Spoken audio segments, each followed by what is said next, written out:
Okay, Greg. So what we said was, looking at it from the down the line view, right? Was if we want to hit a draw, we want our hands moving inward, right? But what we also want is our hands and our club head moving back on concentric circles, right?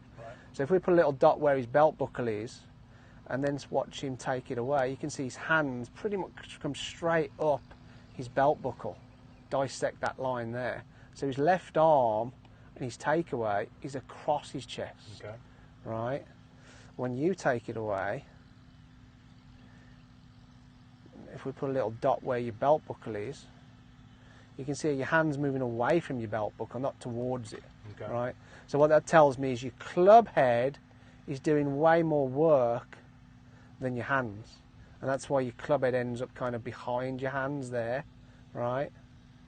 Whereas he's got more sort of handle movement. His hands are moving more inward, so these hands and club head move around on concentric circles right there, right?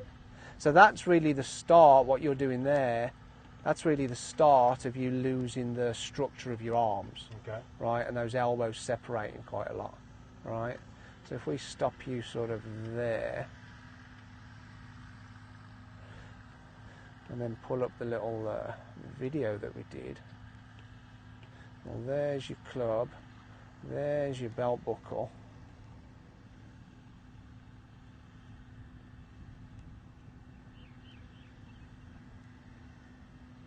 There you go, right there. So hand path, much better, right? Arm, right? Hand path, much better, hands moving inward.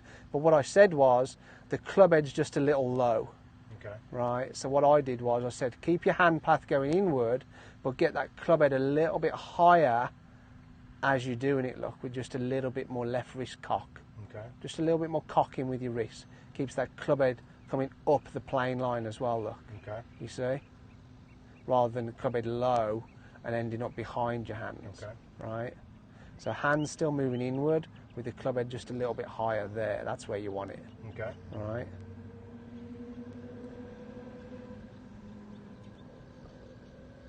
Oh yeah, better.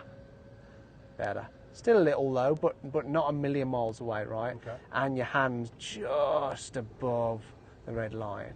So big difference there. And then that kind of gets you to the top and keeps your arm structure. Right. Look at the difference in right. Look at the difference in right arm position there, as opposed to right arm position there. Your elbow's lower. You're more tucked with that right arm there. It's like you got something under that right armpit. Right. That's a much better position. Yeah. So the reason I wanted to touch on that, the takeaway, was because that's the start of your arm structure, kind of. You're losing your arm structure at the top. Yeah. So ball between your arms, hands going inward, club head going inward. Very good.